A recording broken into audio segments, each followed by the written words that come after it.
जब देश में हो बदलाव की बयार, जब कटघरे में हो सरकार, जब लोकतंत्र पर हो संकट और जनता मांगे अधिकार, तो करनी होगी देश की बात। देखिए रविवार शाम 7 बजे और रात 10:30 बजे सिर्फ चैनल 1 पर।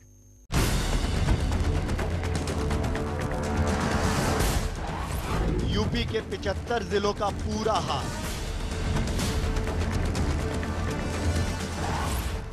सत्ता के गलियारों की हलचल, यूपी स्पेशल देखिए रोजाना शाम 6 बजे सिर्फ चैनल 1 न्यूज पर। खबरों में एक कदम आगे।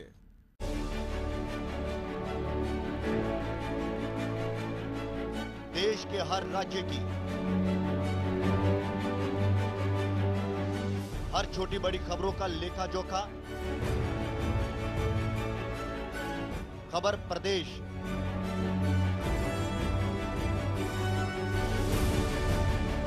देखिए रोजाना शाम 7 बजे सिर्फ चैनल 1 न्यूज पर। खबरों में एक कदम आगे।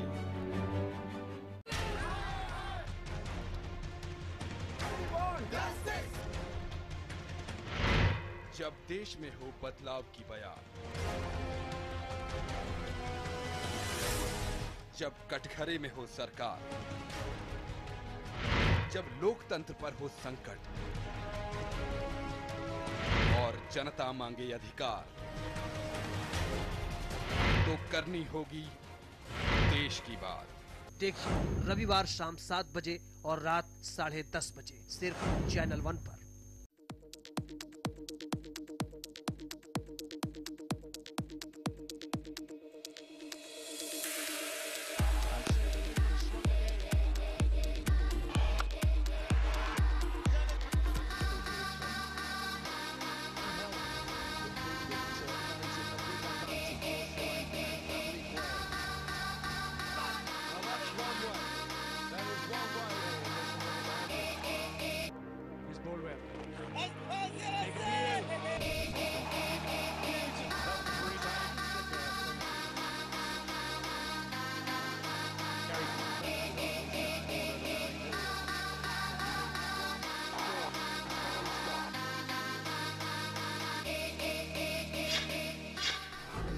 एशिया का किंग कौन? 9 मार्च तक रोजाना शाम 7:30 बजे सिर्फ चैनल 1 पर।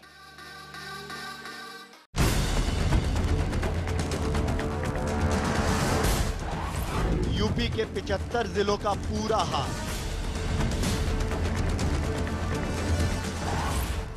सत्ता के गलियारों की हलचल,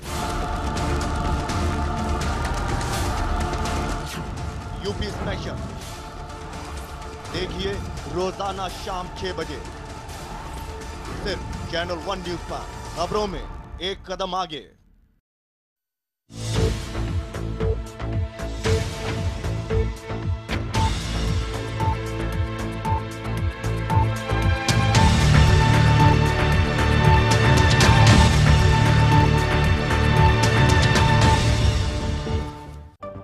हेडलाइंस के प्रायोजक हैं केश किंग आयुर्वेदिक तेल, the king of hair oil.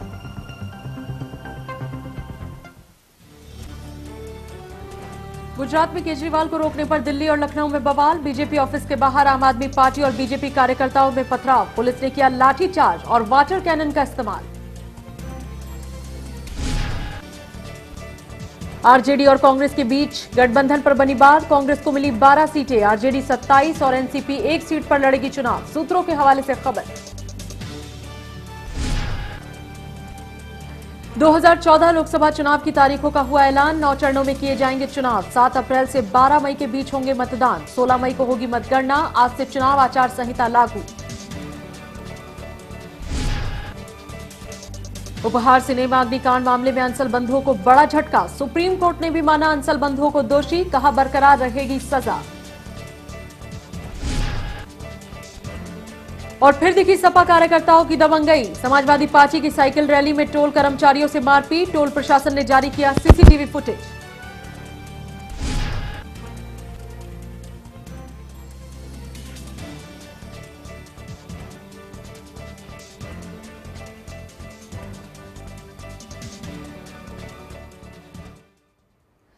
खबरों में सबसे पहले बात करते हैं इस वक्त की एक अहम खबर की। आम आदमी पार्टी और बीजेपी के कार्यकर्ताओं के बीच जमकर पथराव हुआ।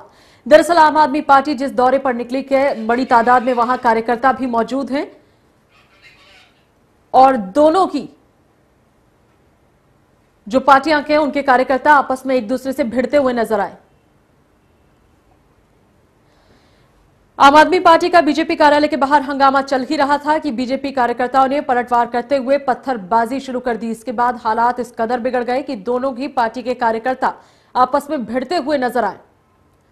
ये लड़ाई इतनी ज्यादा बढ़ चुकी थी कि दोनों ही पार्टी के जो कार्यकर्ता थे वो एक दूसरे से मारपीट करने पर उतारू हो गए। मजबूरन पुलिस को बढ़ता बवाल देख इन्हें रोकने के लिए वाटर कैनन का इस्तेमाल करना पड़ा। पुलिस ने जब देखा कि स्थिति काबू में नहीं आ रही तो इसके बाद लाठीचार्ज भी किया गया। आम आदमी पार्टी का बीजेपी दफ्तर में हंगामा देखने को मिला और आपको बता दें कि इस दरमियान दोनों पार्टियों के जो कार्यकर्ता हैं वो एक दूसरे से बुरी तरह भिड़ते हुए नजर आए। इस घटना के बाद अरविंद केजरीवाल की पार्टी के कुछ शीर्ष नेताओं ने कहा कि अब ऐसा लग रहा है कि बीजेपी अपने पतन की ओर है। आम आदमी पार्टी पर जो हमला किया है बीजेपी के कार्यकर्ताओं ने, उसे देखकर फिलहाल यही कहा जा सकता है।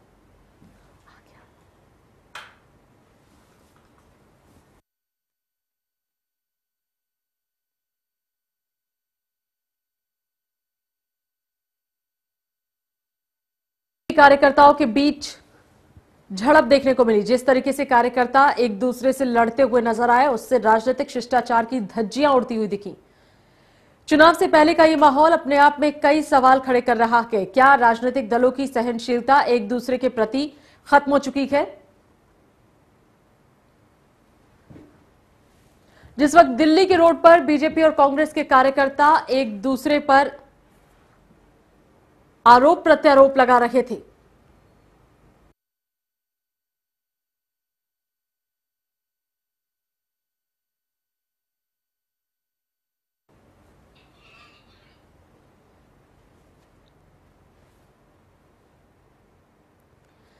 जिस वक्त दिल्ली के रोड पर बीजेपी और कांग्रेस के कार्यकर्ता एक दूसरे पर पत्थर फेंक रहे थे, उसी वक्त उत्तर प्रदेश की राजधानी लखनऊ में भी बीजेपी और आम आदमी पार्टी के कार्यकर्ताओं ने एक दूसरे पर जमकर लाठियां भांजी।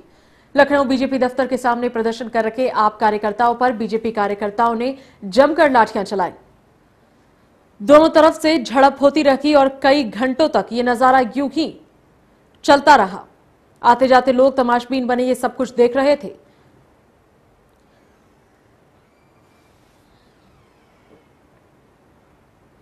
वहीं दिल्ली बीजेपी के बाहर से हमारे वरिष्ठ सहयोगी ने हंगामे का जायजा लिया। इससे पहले भी राजनीति के कई रंग देखे हैं, लेकिन ऐसा रंग शायद पहले कभी नहीं देखा कि इस तरह की हिंसा चुनाव से पहले ही शुरू हो जाए। आम आदमी पार्टी के कार्यकर्ताओं ने आज भाजपा के राष्ट्रीय मुख्यालय 11 अशोक रोड पर प्रदर्शन किया। आप पार्टी के समर्थकों ने भाजपा मुख्यालय पर पत्थरबाजी की। जवाब में भाजपा कार्यकर्ताओं ने भी पत्थर चलाए। जैसे जैसे पुलिस भागी दौड़ी पहुंची, माहौल शांत हुआ, लेकिन लगता ऐसा है कि दिल्ली की राजनीति को अभी बहुत कुछ देखना बाकी है। इस हिंसा में कई पुलिसकर्मी भी घायल हुए हैं, भाजपा कार्यकर्ता भी घायल हुए, आम आदमी पार्टी के कार्यकर्ता भी घायल हुए। असल सवाल ये है, क्या दिल्ली की राजनीति भी अब एक गुंडागिर्दी या हिंसा के उस पे चलेगी? क्या आम आदमी पार्टी इसी संस्कृति के सहारे देश की राजनीति को बदलाव करने का सपना देख रही है? ये अब देश की जनता को तय करना है कि इस देश की राजनीति हिंसा से चलेगी या शांति और मतभेदों के बावजूद सहमति के साथ चलेगी। मनोज वर्मा, चैनल 1। अब हम आपको दिखाते हैं दो तस्वीरें जिनमें एक तरफ दिल्ली में हंगामा हो रहा है तो दूसरी तरफ लखनऊ में। ये सारा जो बवाल है वो गुजरात में केजरीवाल के काफिलों को रोकने के बाद शुरू हुआ। दरअसल गुजरात के दौरे पर गए अरविंद केजरीवाल अपने समर्थकों और बड़े नेताओं के साथ, लेकिन उसके बावजूद एक बार ऐसा हुआ जब उनके दौरे को पुलिस ने रोका।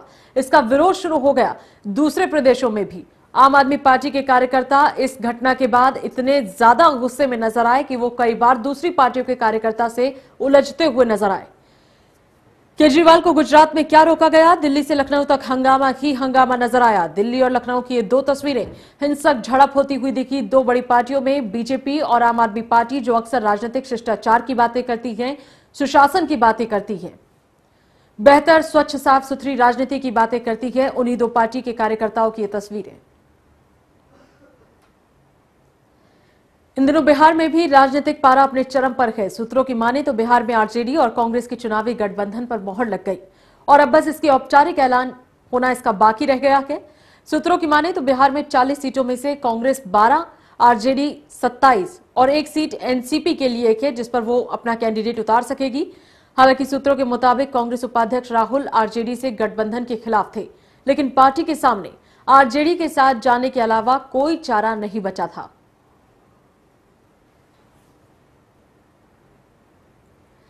मिशन 2014 के महासंग्राम का लोकसभा चुनाव की तारीखों का ऐलान के साथ सस्पेंस खत्म हो गया। देश भर में 9 चरणों में 7 अप्रैल से 12 मई तक लोकसभा चुनाव संपन्न कराए जाएंगे। 16 मई को वोटों की गिनती के बाद अगली लोकसभा की जो तस्वीर है वो साफ हो जाएगी। देखिए इसी पर एक खास रिपोर्ट।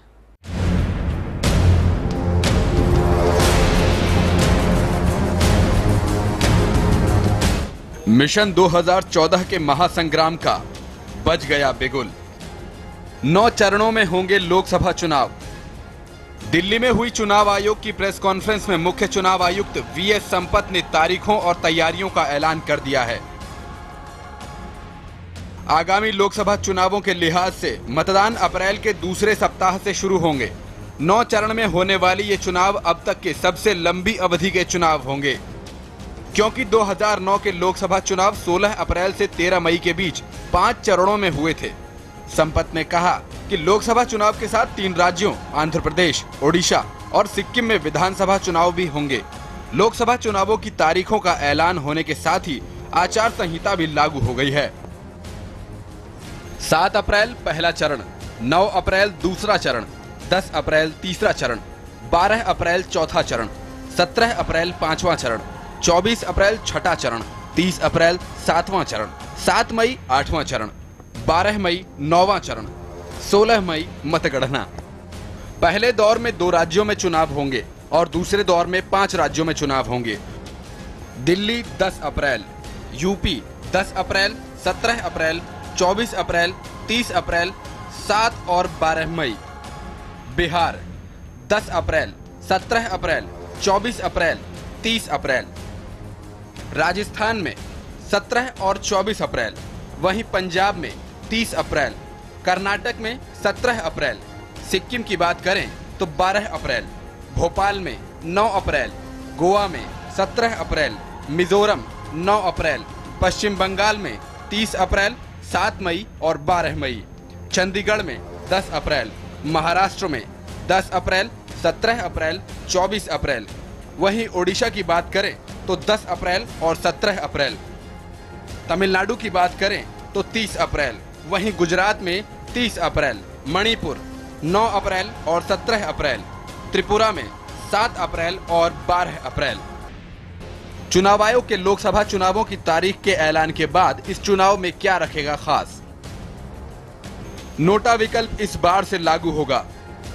नए मतदाता 9 मार्च तक वोटर लिस्ट में नाम दे सकते हैं। वोटर को जागरूक करने के लिए पर्यवेक्षक, मनी पावर का इस्तेमाल रोकने के लिए सख्त कदम, काले धन के इस्तेमाल पर रहेगी कड़ी नजर, चुनाव में खर्च पर कड़ी नजर रखी जाएगी। राजनीतिक सरगर्मियां अपने चरम पर हैं। 15वीं लोकसभा का कार्यकाल 1 जून को पूरा होने से पहले नए सदन का गठन 31 मई तक किया जाना है। आदर्श आचार संहिता चुनाव कार्यक्रम की घोषणा से सरकार और राजनीतिक दल आज से इसके प्रभाव में आ गए हैं। देश के 81 करोड़ 40 लाख मतदाता वोट डालेंगे, जिसकी मतगणना 16 मई यानी 1 दिन में ही की जाएगी। लोकसभा चुनाव के महासमर के ऐलान के बाद देश की बड़ी पार्टियां सत्ता का रण जीतने के लिए अपनी आगे की रणनीति की दिशा तय करेंगी। ये देखना दिलचस्प होगा कि वो रणनीति की दिशा किस ओर जाती है। News desk, channel 1 news. चुनाव की तारीखों की घोषणा के बाद हमारे संवाददाता अमित दुबे ने चुनाव की तैयारियों को लेकर खास बात की निर्वाचन अधिकारी से। चुनावी तारीखों का ऐलान हो चुका है। आइए देखते हैं दिल्ली निर्वाचन अधिकारी से हम बात करते हैं कि दिल्ली प्रदेश में चुनाव की तैयारियों को लेकर क्या चल रहा है। सर, आपकी तैयारियों? दिल्ली में पूरी तरह से सारी तैयारियां कर ली गई हैं। पार्लियामेंट्री इलेक्शंस के लिए हम पूरी तरह से तैयार हैं। 10 अप्रैल को इलेक्शंस हैं, उसके लिए सारे कंपोनेंट्स, चाहे इलेक्टोरल रोल्स हो, इलेक्ट्रॉनिक वोटिंग मशीन्स हो, ट्रेनिंग हो, सिक्योरिटी फोर्सेस की डिप्लॉयमेंट हो, सारी तैयारियां पूरी कर ली गई हैं। अभी सर बहुत सारे ऐसे वोटर कार्ड अपना अप्लाई कर रखा, उनका नहीं बना, तो क्या आपको लगता है 10 तारीख तक ये सब कुछ पॉसिबल होगा? वो डेफिनेटली, और जितनों ने ऑलरेडी अप्लाई कर दिया है उनका सभी का मैंडेटरीली तब तक तैयार कर दिया जाएगा, और जिन लोगों ने अभी तक नहीं अप्लाई किया है उनसे हमारी अपील है कि 12 तारीख से पहले पहले वो लोग अप्लाई कर दें। तो सर, उनके अप्लाई करने से पहले क्या अब अप्लाई करेंगे तो उसके बाद में भी उनका भी बन जाएगा वोटर ID कार्ड? हाँ, जैसे ही वो 12 तारीख तक अप्लाई कर सकते हैं उसके बाद करके हम लोग उनको वोटर कार्ड दे देंगे इलेक्शन से पहले पहले।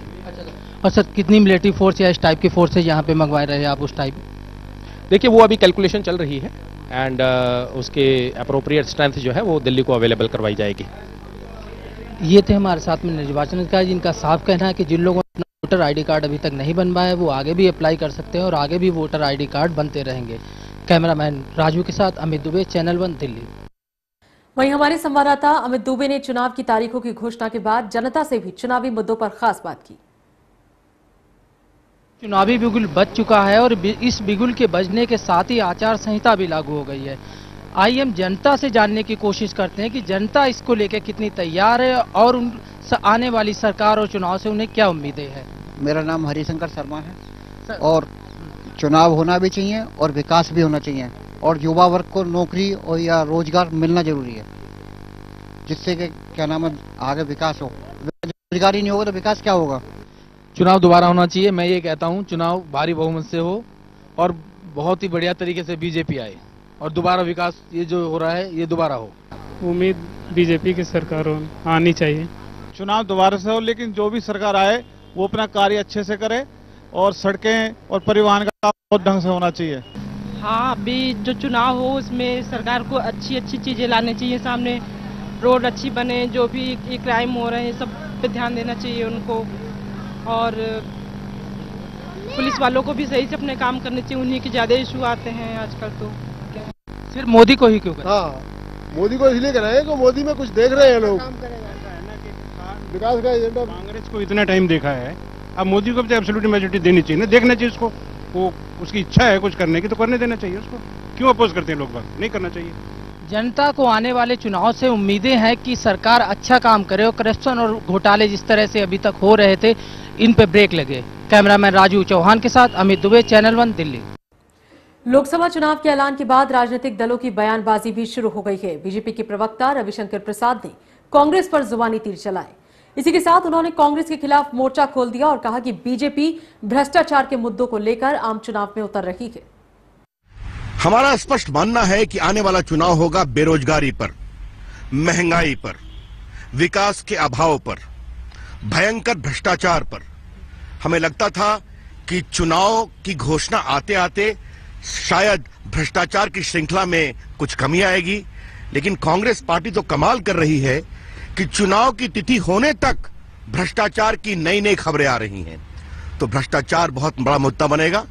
मुझे मालूम है जो भाजपा की आने वाली अपेक्षाओं से परेशान हैं, जो नरेंद्र मोदी जी की लोकप्रियता से परेशान हैं, वो फिर घिसा पिटा सांप्रदायिकता का कार्ड खेलने की कोशिश करेंगे। देश इससे बहुत आगे जा चुका है। वहीं कांग्रेस पार्टी ने 2014 लोकसभा चुनाव में अपनी जीत का दावा किया। कांग्रेस प्रवक्ता संजय झा ने कहा कि हम 2014 चुनाव जीतेंगे और कांग्रेस की ही सरकार बनेगी।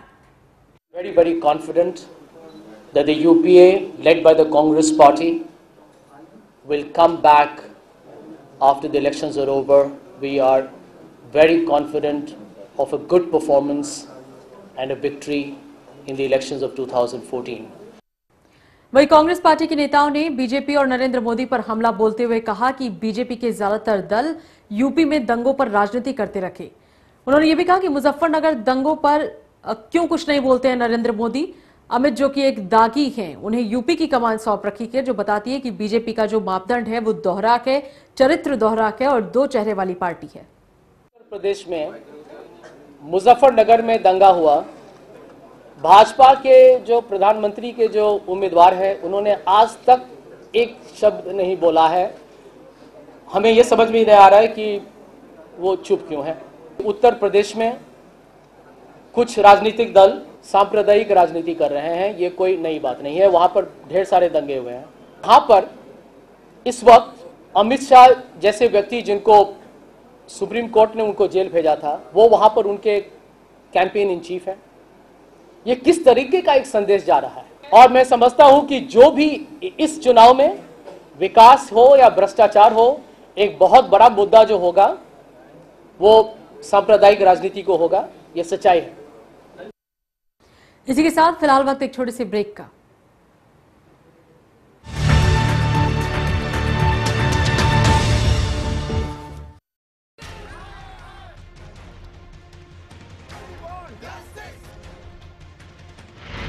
जब देश में हो बदलाव की बयार, जब कटघरे में हो सरकार, जब लोकतंत्र पर हो संकट और जनता मांगे अधिकार,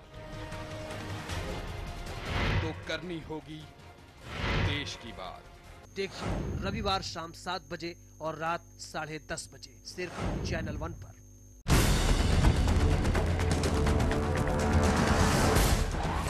यूपी के 75 जिलों का पूरा हाल,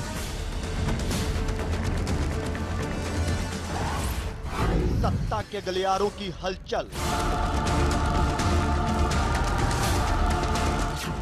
यूपी स्पेशल देखिए रोजाना शाम 6 बजे सिर्फ चैनल 1 न्यूज पर। खबरों में एक कदम आगे।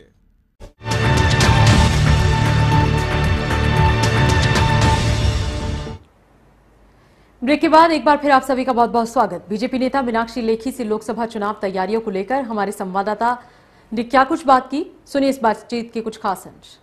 इस समय हमारे साथ मौजूद बीजेपी की राष्ट्रीय प्रवक्ता मीनाक्षी लेखी जी।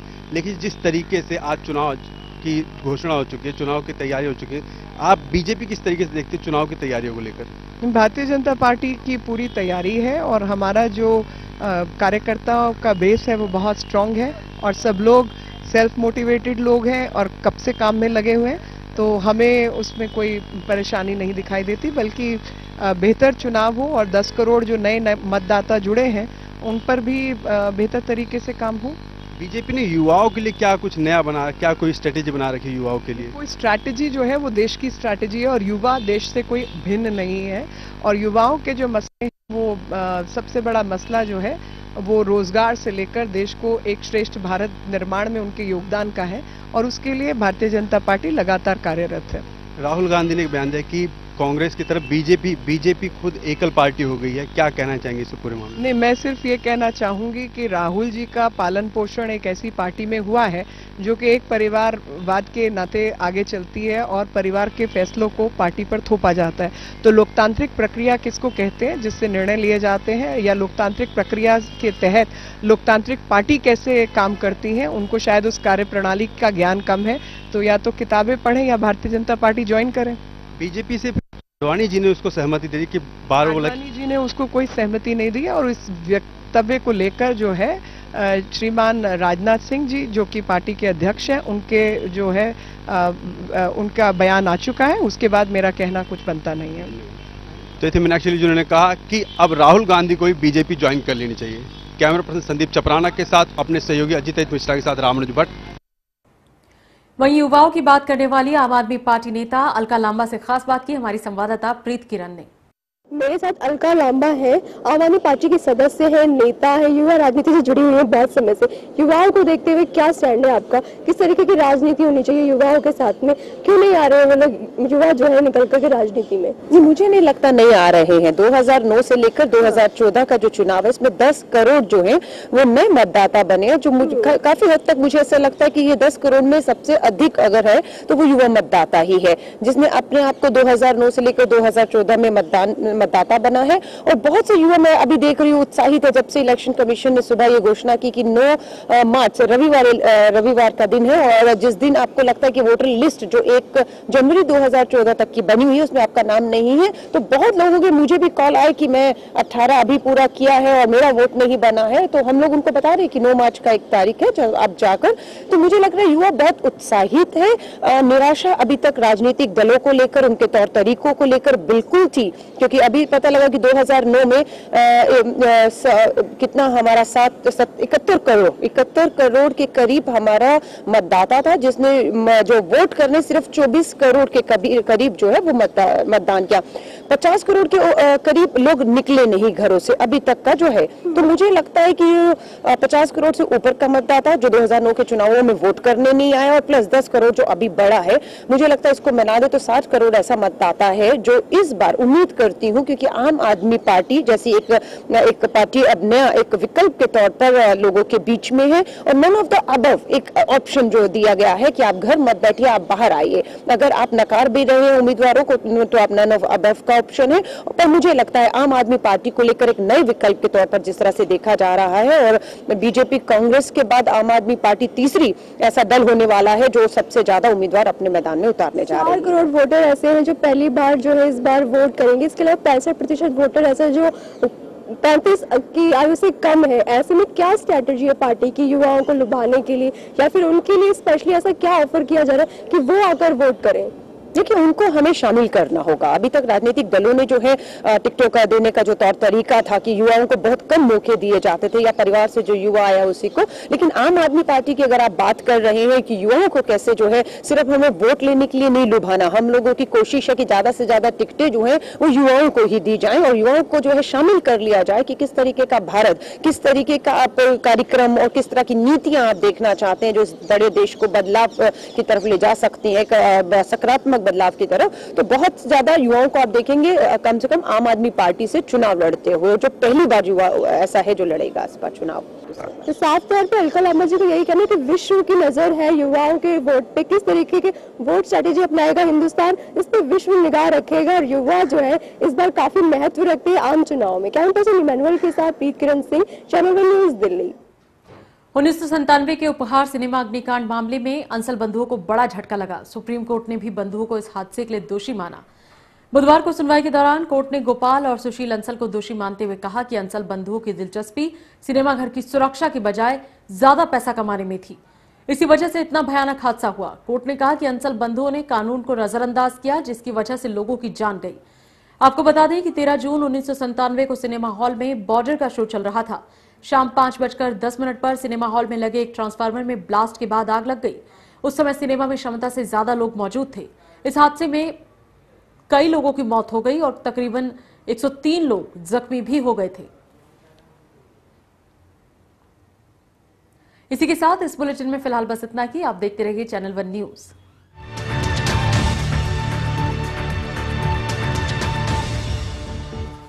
मेरा भरोसा है केश किंग आयुर्वेदिक तेल, जो बना है 16 खास आयुर्वेदिक तत्वों से। केश किंग रखे मेरे बालों का ख्याल और बनाए उन्हें लंबा, काला और घना। Kesh King, the king of hair oils. Kesh king ayurvedic तेल, जो बना है 16 खास आयुर्वेदिक तत्वों से। रखे मेरे बालों का ख्याल और बनाए उन्हें लंबा, काला और घना। Kesh King, the king of hair oil. Doctor ortho, इतना असरदार कि अब दर्द भी घुटने टेकेगा।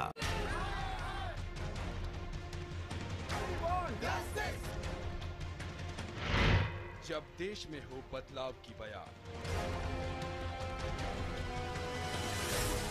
जब कटघरे में हो सरकार, जब लोकतंत्र पर हो संकट और जनता मांगे अधिकार, तो करनी होगी देश की बात। देखिए रविवार शाम 7 बजे और रात 10:30 बजे सिर्फ चैनल 1 पर।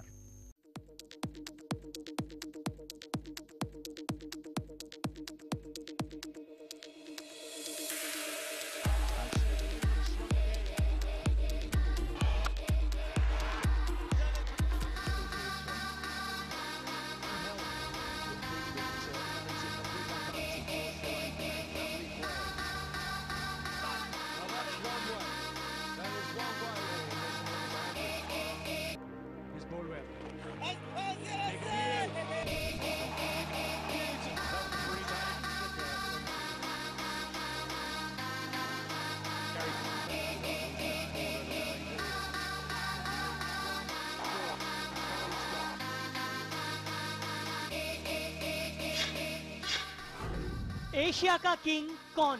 9 मार्च तक रोजाना शाम 7:30 बजे सिर्फ चैनल 1 पर।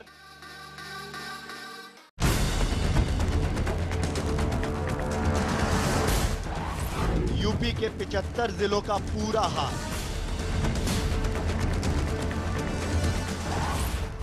सत्ता के गलियारों की हलचल, यूपी स्पेशल देखिए रोजाना शाम 6 बजे सिर्फ चैनल 1 न्यूज पर। खबरों में एक कदम आगे।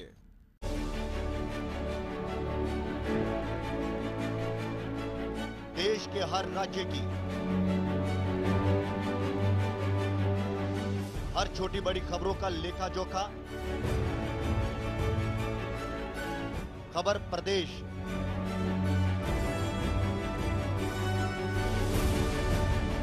देखिए रोजाना शाम 7 बजे सिर्फ चैनल 1 न्यूज पर।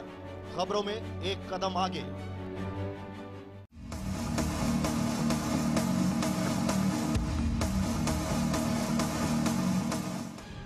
लोकतंत्र का महापर्व,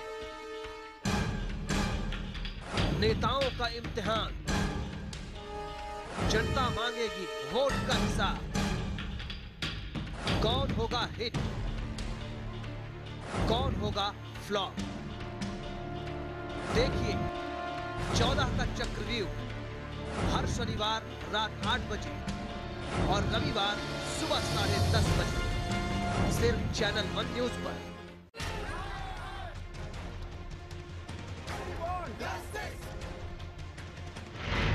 जब देश में हो बदलाव की बयान,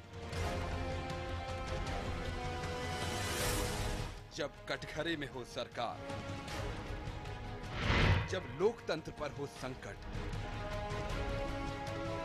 और जनता मांगे अधिकार, तो करनी होगी देश की बात।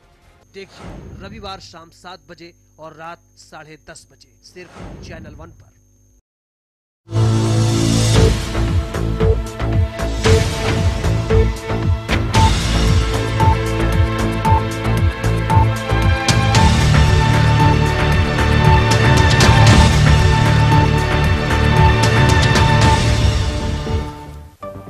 हेडलाइंस के प्रायोजक हैं केश किंग आयुर्वेदिक तेल, the king of hair oil. Gujarat में केजरीवाल को रोकने पर दिल्ली और लखनऊ में बवाल। बीजेपी ऑफिस के बाहर आप बीजेपी कार्यकर्ताओं में पथराव, पुलिस ने किया लाठीचार्ज और वाटर कैनन का इस्तेमाल। आरजेडी और कांग्रेस के बीच गठबंधन पर बनी बात, कांग्रेस को मिली 12 सीटें, आरजेडी 27 और एनसीपी 1 सीट पर लड़ेगी चुनाव, सूत्रों के हवाले से खबर। 2014 लोकसभा चुनाव की तारीखों का हुआ ऐलान, 9 चरणों में किए जाएंगे चुनाव। 7 अप्रैल से 12 मई के बीच होंगे मतदान, 16 मई को होगा मतगणना, 8 से चुनाव आचार संहिता लागू। उपहार सिनेमा अग्निकांड मामले में अंसल बंधुओं को बड़ा झटका, सुप्रीम कोर्ट ने भी माना अंसल बंधुओं को दोषी, कहा बरकरार रहेगी सजा। और फिर दिखी सपा कार्यकर्ताओं की दबंगई, सपा की साइकिल रैली में टोल कर्मचारी से मारपीट, टोल प्रशासन ने जारी किया सीसीटीवी फुटेज।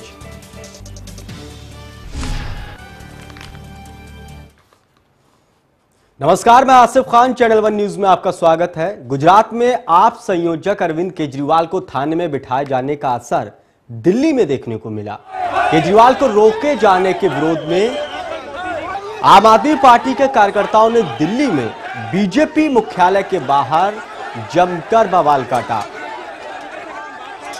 कार्यकर्ताओं ने बीजेपी दफ्तर में तोड़फोड़ की, जिसके बाद आप कार्यकर्ताओं और बीजेपी कार्यकर्ताओं के बीच हाथापाई और पत्थरबाजी भी हुई, जिसके बाद पुलिस को लाठीचार्ज और वाटर कैनन का इस्तेमाल करना पड़ा। तो आम आदमी पार्टी और बीजेपी कार्यकर्ताओं में जमकर भिड़ंत हुई, कई लोग इस झड़प में घायल हो गए, कई पत्रकार भी जख्मी हो गए। तस्वीरों में आप देख सकते हैं किस तरह से दोनों पार्टियों के कार्यकर्ताओं के बीच विवाद हुआ।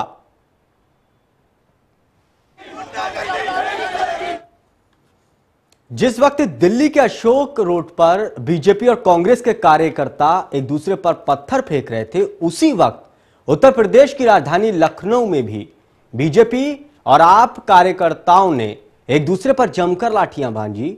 लखनऊ बीजेपी दफ्तर के सामने प्रदर्शन कर रहे आप कार्यकर्ताओं पर बीजेपी कार्यकर्ताओं ने जमकर लाठियां भांजी। उसके बाद लखनऊ में भी दोनों पार्टी के कार्यकर्ताओं में जमकर भिड़ंत हुई। बीजेपी और कांग्रेस के कार्यकर्ताओं ने एक दूसरे पर पत्थरबाजी और लाठी चार्ज किया। चलिए आपको दो तस्वीरें दिखाते हैं हम, जिनमें एक तरफ दिल्ली में हंगामा हो रहा है तो दूसरी तरफ लखनऊ में गदर हो रहा है। दोनों पार्टियों के कार्यकर्ता एक दूसरे पर हमला कर रहे हैं। यह सिलसिला शुरू हुआ गुजरात से। दरअसल गुजरात में अरविंद केजरीवाल की रैली को रोका गया। गुजरात पुलिस ने अरविंद केजरीवाल को थाने में बिठाया और कुछ देर बाद छोड़ दिया। इसके बाद दिल्ली में बीजेपी कार्यालय पर आम आदमी पार्टी के कार्यकर्ताओं ने हमला कर दिया, जिसमें बीजेपी कार्यकर्ताओं ने भी आम आदमी पार्टी के कार्यकर्ताओं के साथ झड़प की। इसके बाद लखनऊ में भी यह नजारा देखने को मिला। लखनऊ में बीजेपी और कांग्रेस कार्यकर्ताओं के बीच जमकर झड़प हुई, कई लोग जख्मी हो गए। दो तस्वीर हम आपको दिखा रहे हैं, तो आप देख सकते हैं दो तस्वीरें, जिनमें एक तरफ दिल्ली में दोनों पार्टियों के कार्यकर्ताओं ने के बीच यहां पर झड़प हुई, दूसरी तरफ लखनऊ में दो तस्वीरें। यह भारत के इतिहास में पहली बार हुआ है कि आम चुनाव की तारीखों का ऐलान हो और उस दिन दो पार्टियों के बीच इस तरह से हंगामा और झड़प हुई है। आज ही आचार संहिता लागू हुई है और आचार संहिता का जमकर उल्लंघन किया गया। वहीं दिल्ली बीजेपी के दफ्तर के बाहर से हमारे वरिष्ठ सहयोगी ने हंगामे का जायजा लिया। इससे पहले भी राजनीति के कई रंग देखे हैं, लेकिन ऐसा रंग शायद पहले कभी नहीं देखा कि इस तरह की हिंसा चुनाव से पहले ही शुरू हो जाए। आम आदमी पार्टी के कार्यकर्ताओं ने आज भाजपा के राष्ट्रीय मुख्यालय 11 अशोक रोड पर प्रदर्शन किया। आप पार्टी के समर्थकों ने भाजपा मुख्यालय पर पत्थरबाजी की। जवाब में भाजपा कार्यकर्ताओं ने भी पत्थर चलाए। जैसे जैसे पुलिस भागी दौड़ी पहुंची, माहौल शांत हुआ, लेकिन लगता ऐसा है कि दिल्ली की राजनीति को अभी बहुत कुछ देखना बाकी है। इस हिंसा में कई पुलिसकर्मी भी घायल हुए हैं, भाजपा कार्यकर्ता भी घायल हुए, आम आदमी पार्टी के कार्यकर्ता भी घायल हुए।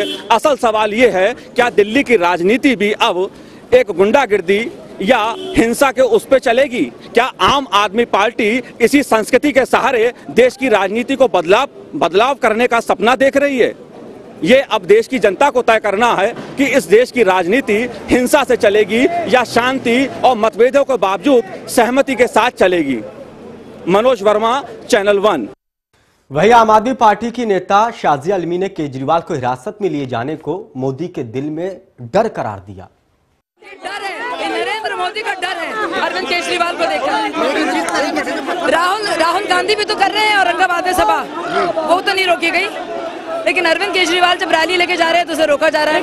क्यों? रास्ते पे एक बंदा चल रहा है और एक रैली जा रही है पीसफुली, और आज ही चुनाव आचार संहिता लगी है। ये रैली तो बहुत दिन पहले तय थी, और क्या जरूरत है हमें सिर्फ पानी की बौछारें फेंकने की, अंदर से पत्थर मांगने की? अंदर से पत्थर हम लोग बाहर खड़े हुए थे, मैं थी यहाँ पे पहले वक्त से, सबसे पहले मैं थी यहाँ पे।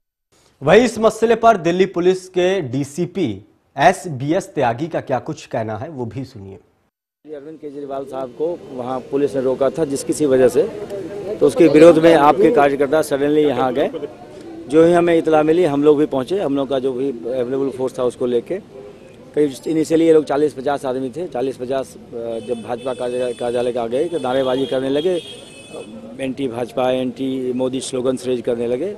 अंदर से भाजपा कार्यकर्ताओं ने भी नारेबाजी शुरू कर दी, और उसी नारेबाजी में कोई गेट पर चल रहा है, कोई कहीं चल रहा है। जब तक हम लोग इनको पीछे करते तो कुछ बैनर फाड़ना और डंडे चलाना और अंदर से भी पथराव शुरू हुआ।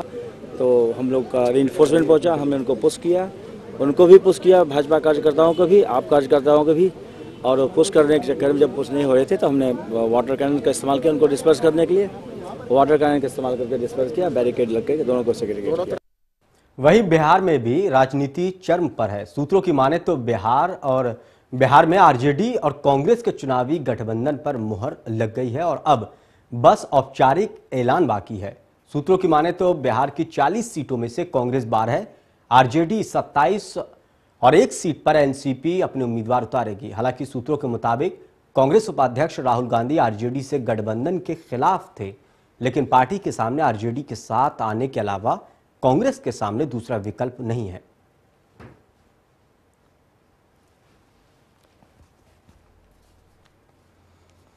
मिशन 2014 के महासंग्राम का लोकसभा चुनाव की तारीखों का ऐलान के साथ सस्पेंस खत्म हो गया। देश भर में 9 चरणों में 7 अप्रैल से 12 मई तक लोकसभा चुनाव कराए जाएंगे। 16 मई को वोटों की गिनती के बाद अगली लोकसभा की तस्वीर साफ हो जाएगी।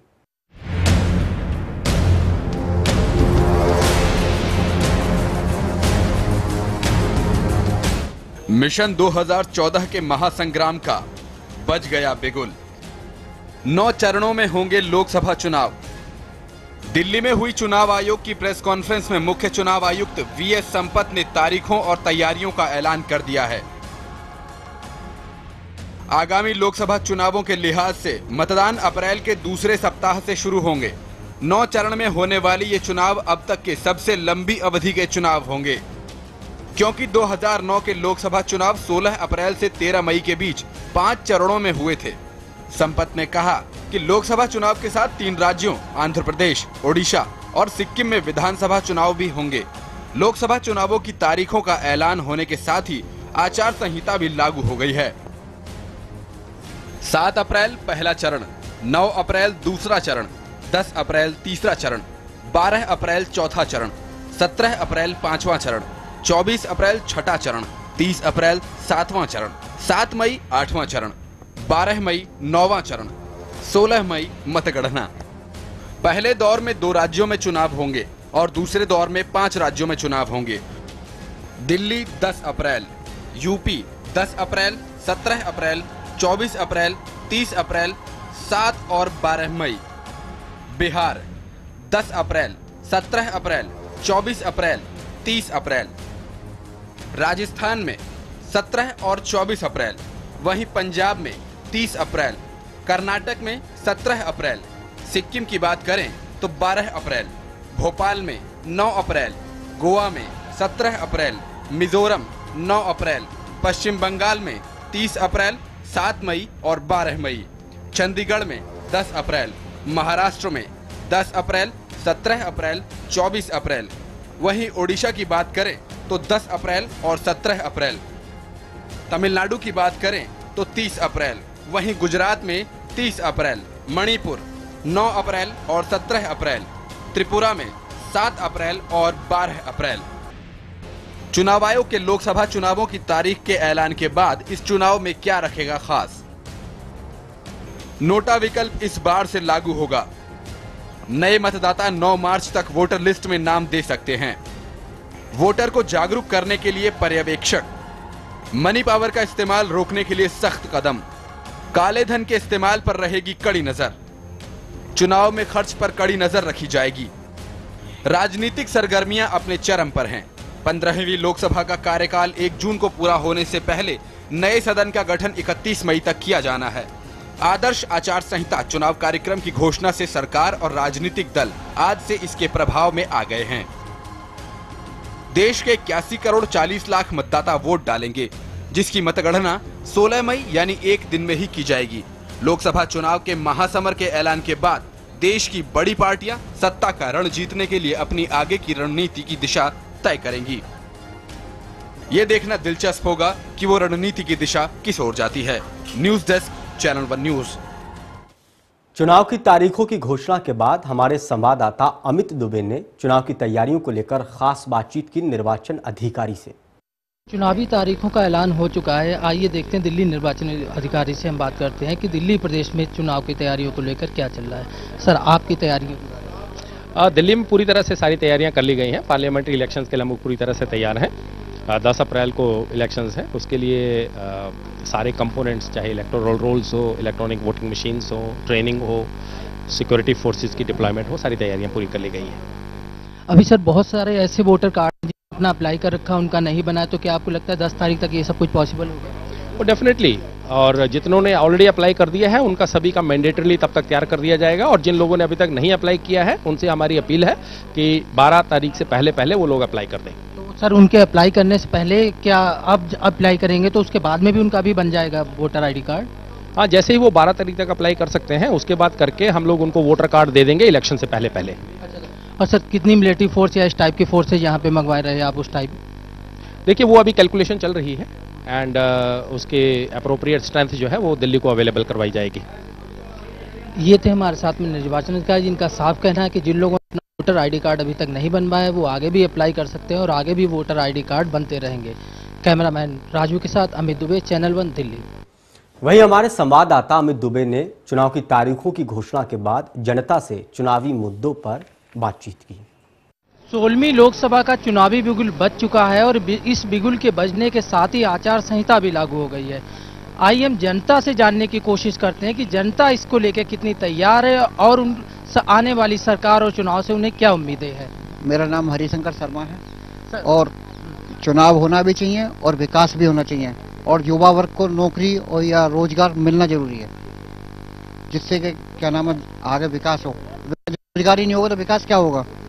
चुनाव दोबारा होना चाहिए। मैं ये कहता हूँ चुनाव भारी बहुमत से हो और बहुत ही बढ़िया तरीके से बीजेपी आए और दोबारा विकास ये जो हो रहा है ये दोबारा हो। उम्मीद बीजेपी की सरकार आनी चाहिए। चुनाव दोबारा से हो, लेकिन जो भी सरकार आए वो अपना कार्य अच्छे से करे और सड़कें और परिवहन का बहुत ढंग से होना चाहिए। हाँ, अभी जो चुनाव हो उसमें सरकार को अच्छी अच्छी चीजें लानी चाहिए सामने, रोड अच्छी बने, जो भी क्राइम हो रहे हैं सब पे ध्यान देना चाहिए उनको, और पुलिस वालों को भी सही से अपने काम करने चाहिए। उन्हीं के ज्यादा इशू आते हैं आजकल। तो सिर्फ मोदी को ही क्यों करें? हाँ, मोदी को इसलिए कराएं कि मोदी में कुछ देख रहे हैं लोग, विकास का एजेंडा। कांग्रेस को इतना टाइम देखा है, अब मोदी को भी एब्सोल्यूट मेजॉरिटी देनी चाहिए ना, देखना चाहिए उसको। वो उसकी इच्छा है कुछ करने की तो करने देना चाहिए उसको। क्यों अपोज करते हैं लोग बात? नहीं करना चाहिए। जनता को आने वाले चुनाव से उम्मीदें हैं कि सरकार अच्छा काम करे और करप्शन और घोटाले जिस तरह से अभी तक हो रहे थे इन पे ब्रेक लगे। कैमरामैन राजू चौहान के साथ अमित दुबे, चैनल 1 दिल्ली। लोकसभा चुनाव की तारीखों के ऐलान के बाद राजनीतिक दलों की बयानबाजी भी अब तेज हो गई। बीजेपी के प्रवक्ता रविशंकर प्रसाद ने कांग्रेस पर जमकर तीर चलाए। इसी के साथ उन्होंने कांग्रेस के खिलाफ मोर्चा खोला और कहा कि बीजेपी भ्रष्टाचार और महंगाई के मुद्दे को लेकर आम चुनाव में उतरेगी। हमारा स्पष्ट मानना है कि आने वाला चुनाव होगा बेरोजगारी पर, महंगाई पर, विकास के अभाव पर, भयंकर भ्रष्टाचार पर। हमें लगता था कि चुनाव की घोषणा आते आते शायद भ्रष्टाचार की श्रृंखला में कुछ कमी आएगी, लेकिन कांग्रेस पार्टी तो कमाल कर रही है कि चुनाव की तिथि होने तक भ्रष्टाचार की नई नई खबरें आ रही हैं। तो भ्रष्टाचार बहुत बड़ा मुद्दा बनेगा। मुझे मालूम है जो भाजपा की आने वाले अपेक्षाओं से परेशान हैं, जो नरेंद्र मोदी जी की लोकप्रियता से परेशान हैं, वो फिर घिसा पिटा सांप्रदायिकता का कार्ड खेलने की कोशिश करेंगे। देश इससे बहुत आगे जा चुका है। उधर कांग्रेस पार्टी ने 2014 लोकसभा चुनाव में अपनी जीत का दावा किया है। कांग्रेस प्रवक्ता संजय झा ने कहा कि हम 2014 लोकसभा चुनाव जीतेंगे और कांग्रेस की सरकार बनेगी। We are very, very confident that the UPA, led by the Congress Party, will come back after the elections are over. We are very confident of a good performance and a victory in the elections of 2014. वहीं Congress party ने भी BJP और नरेंद्र मोदी पर हमले बोलते हुए कहा कि कुछ दल यूपी में दंगों पर राजनीति कर रहे हैं। मोदी मुजफ्फरनगर दंगों पर कुछ नहीं बोलते और अमित शाह जो कि एक दागी हैं, उन्हें यूपी की कमान सौंप रखी है। उत्तर प्रदेश में मुजफ्फरनगर में दंगा हुआ। भाजपा के जो प्रधानमंत्री के जो उम्मीदवार हैं उन्होंने आज तक एक शब्द नहीं बोला है। हमें यह समझ में नहीं आ रहा है कि वो चुप क्यों है। उत्तर प्रदेश में कुछ राजनीतिक दल सांप्रदायिक राजनीति कर रहे हैं, ये कोई नई बात नहीं है। वहां पर ढेर सारे दंगे हुए हैं। वहां पर इस वक्त अमित शाह जैसे व्यक्ति जिनको सुप्रीम कोर्ट ने उनको जेल भेजा था, वो वहां पर उनके कैंपेन इन चीफ है। ये किस तरीके का एक संदेश जा रहा है। और मैं समझता हूं कि जो भी इस चुनाव में विकास हो या भ्रष्टाचार हो, एक बहुत बड़ा मुद्दा जो होगा वो सांप्रदायिक राजनीति को होगा, ये सच्चाई है। वहीं बीजेपी नेता मीनाक्षी लेखी ने लोकसभा चुनाव की तैयारी को लेकर क्या कुछ कहा, ये दिखाएंगे आपको ब्रेक के बाद।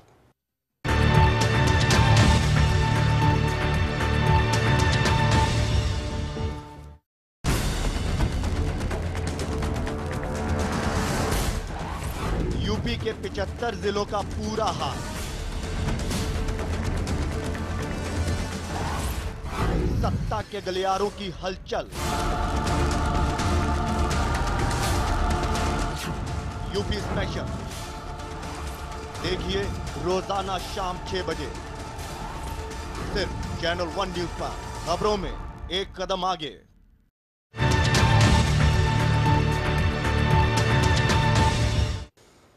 ब्रेक के बाद आपका स्वागत है। तो लोकसभा चुनाव की तारीखों का ऐलान हो गया। सभी पार्टी अपनी अपनी जीत के दावे कर रही हैं। बीजेपी नेता मीनाक्षी लेखी का क्या कुछ कहना है लोकसभा चुनाव को लेकर, वो भी सुनिए। हमारे साथ मौजूद बीजेपी के राष्ट्रीय प्रवक्ता मीनाक्षी लेखी जी। लेखी, जिस तरीके से आज चुनाव की घोषणा हो चुकी है, चुनाव की तैयारी हो चुकी है, आप बीजेपी किस तरीके से देखते हैं चुनाव की तैयारियों को लेकर? भारतीय जनता पार्टी की पूरी तैयारी है और हमारा जो कार्यकर्ताओं का बेस है वो बहुत स्ट्रांग है और सब लोग सेल्फ मोटिवेटेड लोग हैं और कब से काम में लगे हुए हैं, तो हमें उसमें कोई परेशानी नहीं दिखाई देती, बल्कि बेहतर चुनाव हो और 10 करोड़ जो नए मतदाता जुड़े हैं उन पर भी बेहतर तरीके से काम हो। बीजेपी ने युवाओं के लिए क्या कुछ नया बना, क्या कोई स्ट्रेटेजी बना रखी है युवाओं के लिए? कोई स्ट्रैटेजी जो है वो देश की स्ट्रैटेजी है और युवा देश से कोई भिन्न नहीं है। और युवाओं के जो मसले हैं वो सबसे बड़ा मसला जो है वो रोजगार से लेकर देश को एक श्रेष्ठ भारत निर्माण में उनके योगदान का है और उसके लिए भारतीय जनता पार्टी लगातार कार्यरत है। राहुल गांधी ने एक बयान दिया कि कांग्रेस की तरफ बीजेपी खुद एकल पार्टी हो गई है, क्या कहना चाहेंगे इस पूरे मामले में? नहीं, मैं सिर्फ ये कहना चाहूंगी कि राहुल जी का पालन पोषण एक ऐसी पार्टी में हुआ है जो कि एक परिवारवाद के नाते आगे चलती है और परिवार के फैसलों को पार्टी पर थोपा जाता है। तो लोकतांत्रिक प्रक्रिया किसको कहते हैं, जिससे निर्णय लिए जाते हैं, या लोकतांत्रिक प्रक्रिया के तहत लोकतांत्रिक पार्टी कैसे काम करती है, उनको शायद उस कार्य प्रणाली का ज्ञान कम है। तो या तो किताबें पढ़ें या भारतीय जनता पार्टी ज्वाइन करें। बीजेपी से अडवाणी जी ने उसको सहमति दे दी कि अडवाणी जी ने उसको कोई सहमति नहीं दी और इस वक्तव्य को लेकर जो है श्रीमान राजनाथ सिंह जी जो कि पार्टी के अध्यक्ष हैं, उनके जो है उनका बयान आ चुका है। उसके बाद मेरा कहना कुछ बनता नहीं है। तो इसे मीनाक्षी जी ने कहा कि अब राहुल गांधी को भी बीजेपी ज्वाइन कर लेनी चाहिए। कैमरा पर्सन संदीप चपराना के साथ अपने सहयोगी अजित मिश्रा के साथ रामनुज भट्ट। चुनावी रणभेरी बजते ही सभी पार्टियां अपनी तैयारी में जुट गई हैं। इसी मुद्दे पर हमारे संवाददाता अजितेश मिश्रा ने खास बातचीत की बीजेपी नेता रामेश्वर चौरसिया से। लोकसभा चुनाव का बिगुल बज चुका है। 7 अप्रैल को पहले चरण का चुनाव है और कुल चुनाव अगर हम बात करें तो 9 चरणों में होगा। हमारे साथ बात करने के लिए मौजूद है भारतीय जनता पार्टी के नेता रामेश्वर चौरसिया जी। सर, पहला सवाल यही है, 7 अप्रैल को पहला चरण का चुनाव है, 1 महीने का अगर हम देखें वक्त बचा है, बीजेपी तैयार है? हाँ, बीजेपी की तैयारी तो देख रहे हो। तैयारी क्या है, पिछले 6 महीने से जिस तरह का हमारा प्रचार देश में चल रहा है, मालूम है कि चुनाव आने वाला है 10 दिन पहले या 10 दिन बाद, तो हमारी पूरी तैयारी भी है। और उतना ही नहीं, हमारे प्रधानमंत्री के जो कैंडिडेट हैं उसके बाद 300 छोटी बड़ी सभाओं को संबोधित कर चुके हैं। तो ये हमारा एक तो लोड भी कम हुआ, दूसरा अब चुनाव आ गया तो जल्दी टिकट की घोषणा करके हमारे सभी नेता निकल जाएंगे। और चुनाव आयोग को मैं बधाई देता हूं कि 9 चरणों में चुनाव किया, शांतिपूर्वक चुनाव हो। इसीलिए जनता से अपील भी करता हूं कि आगे बढ़ चढ़ करके वोटिंग करें और जो कुशासन से और महंगाई से मुक्ति पाना है तो कांग्रेस के खिलाफ वोटिंग करें। भारतीय जनता पार्टी केंद्र में कांग्रेस के विकल्प खड़ी है। हम अपील करते हैं कि भारतीय पार्टी की सरकार बनाए पूर्ण बहुमत से, ताकि देश में जो समस्या है उसका हम निदान कर सके, जैसे हमने गुजरात में, मध्य प्रदेश में, छत्तीसगढ़ में करके दिखाया। जी, समय काफ़ी कम है और हम बात करें कैंडिडेट्स की तो यूपी से अभी तक अगर हम बात करें कोई भी नाम का अनाउंसमेंट नहीं हुआ है, तो कब तक ये जो हम उम्मीद कर सकते हैं? आपको मालूम ही है कि बैठक की तय हो गया है। अगले 1 सप्ताह में सारे कैंडिडेट्स का नाम अनाउंस हो जाएगा। और खासतौर पर आप बात करें कल मायावती की अगर हम बात करें तो उन्होंने साफ तौर पर आप तमाम तैयारियां लगी, लेकिन मायावती ने कहा कि वो तैयारी कर रही हैं कि बीजेपी को सत्ता में आने से रोका जाए क्योंकि बीजेपी के आने से सांप्रदायिकता बढ़ेगी। देखिए, जब जिसको जो मन करे अपनी विकास, मैं उनसे यही पूछना चाहता हूं कि अपनी विकास के बारे में कुछ बताती हैं, प्रदेश के बारे में, उपलब्धियों के, तो समझ में आता है। मैं वही बोला, जब हम विकास की बात करेंगे तो सांप्रदायिकता करें, ये इनका है। हाँ, लेकिन इस देश में ये जो चुनाव हो रहा है ये विकास के जो मुद्दे पर हो रहा है। ये कितना भी जात पात संप्रदाय में बांटने की कोशिश करे, देश की जनता समझ चुकी है कि ये इनका ढोंग इस बार चलने वाला नहीं है, क्योंकि विकास होगा तो सबका विकास होगा। इसीलिए हम इसकी चर्चा भी नहीं करेंगे। हम 125 करोड़ जनता के लिए कैसे भारत को हम आगे ले जाएं ताकि सबको रोजगार मिले, सबको काम मिले, देश प्रगति के रास्ते पर चले, हमारा मोटिव ये है। और देश को कैसे शांति और सुरक्षा प्रदान हो, हम इसकी कोशिश करें। रामेश्वर चौरासिया जी का साफ तौर पर कहना है कि अब आने वाले समय में जिस तरीके से तारीखों का ऐलान हुआ है उसके और सांप्रदायिकता का आरोप लगाने वालों के लिए साफ संदेश यही है कि वो विकास की बात करें। कैमरा पर्सन संदीप चपराना और सहयोगी रामरोज भट्ट के साथ अजितेश मिश्रा, चैनल 1 दिल्ली। वहीं युवाओं की बात करने वाली आम आदमी पार्टी की नेता अलका लांबा से खास बातचीत की हमारे संवाददाता प्रीत किरण ने। मेरे साथ अलका लांबा है, आम आदमी पार्टी के सदस्य है, नेता है, युवा राजनीति से जुड़ी हुई है बहुत समय से। युवाओं को देखते हुए क्या स्टैंड है आपका? किस तरीके की राजनीति होनी चाहिए युवाओं के साथ में? क्यों नहीं आ रहे हैं वो लोग युवा जो है निकल करके राजनीति में? जी, मुझे नहीं लगता नहीं आ रहे हैं। 2009 से लेकर 2014 का जो चुनाव है इसमें 10 करोड़ जो है वो नए मतदाता बने हैं, जो काफी हद तक मुझे ऐसा लगता है कि ये 10 करोड़ में सबसे अधिक अगर है तो वो युवा मतदाता ही है, जिसने अपने आप को 2009 से लेकर 2014 में मतदाता बना है। और बहुत से युवा मैं अभी देख रही हूँ उत्साहित है जब से इलेक्शन कमीशन ने सुबह ये घोषणा की कि 9 मार्च रविवार का दिन है और जिस दिन आपको लगता है कि वोटर लिस्ट जो 1 जनवरी 2014 तक की बनी हुई है उसमें आपका नाम नहीं है, तो बहुत लोगों के मुझे भी कॉल आए कि मैं 18 अभी पूरा किया है और मेरा वोट नहीं बना है। तो हम लोग उनको बता रहे हैं कि 9 मार्च का 1 तारीख है आप जाकर। तो मुझे लग रहा है युवा बहुत उत्साहित है। निराशा अभी तक राजनीतिक दलों को लेकर, उनके तौर तरीकों को लेकर बिल्कुल थी, क्योंकि अभी पता लगा कि 2009 में कितना हमारा 71 करोड़ के करीब हमारा मतदाता था, जिसने जो वोट करने सिर्फ 24 करोड़ के करीब जो है वो मतदान किया। 50 करोड़ के करीब लोग निकले नहीं घरों से अभी तक का जो है। तो मुझे लगता है कि 50 करोड़ से ऊपर का मतदाता जो 2009 के चुनावों में वोट करने नहीं आया और प्लस 10 करोड़ जो अभी बड़ा है, मुझे लगता है इसको मिला दे तो 60 करोड़ ऐसा मतदाता है जो इस बार उम्मीद करती हूँ, क्योंकि आम आदमी पार्टी जैसी एक पार्टी अब नया एक विकल्प के तौर पर लोगों के बीच में है। और नन ऑफ द अबव एक ऑप्शन जो दिया गया है कि आप घर मत बैठिए, आप बाहर आइए। अगर आप नकार भी रहे हैं उम्मीदवारों को तो आप नन ऑफ अबव का ऑप्शन है। पर मुझे लगता है आम आदमी पार्टी को लेकर एक नए विकल्प के तौर पर जिस तरह से देखा जा रहा है, और बीजेपी कांग्रेस के बाद आम आदमी पार्टी तीसरी ऐसा दल होने वाला है जो सबसे ज्यादा उम्मीदवार अपने मैदान में उतारने जा रहे हैं। 4 करोड़ वोटर ऐसे हैं जो पहली बार जो है इस बार वोट करेंगे। इसके अलावा 65% वोटर ऐसे जो 35 की आयु से कम है। ऐसे में क्या स्ट्रैटेजी है पार्टी की युवाओं को लुभाने के लिए, या फिर उनके लिए स्पेशली ऐसा क्या ऑफर किया जा रहा है कि वो आकर वोट करें?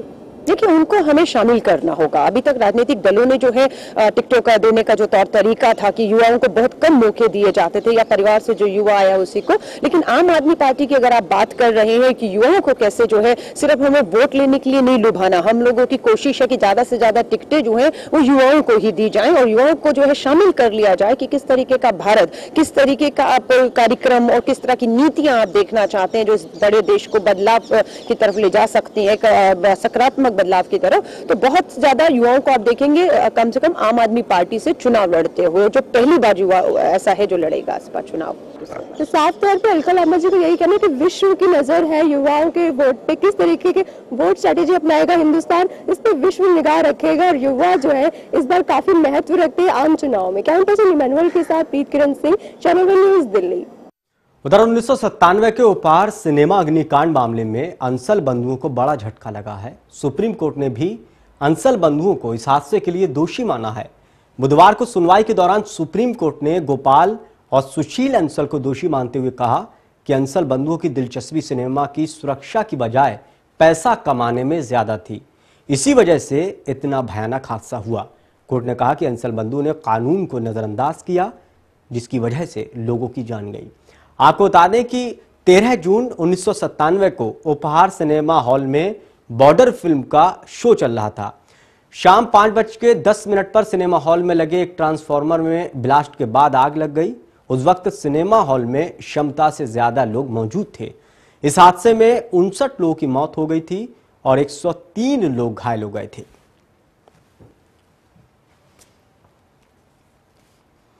फिलहाल इस बुलेटिन में इतना ही, लेकिन ताजा तरीन खबरों के लिए देखते रहिए चैनल 1 न्यूज। नमस्कार।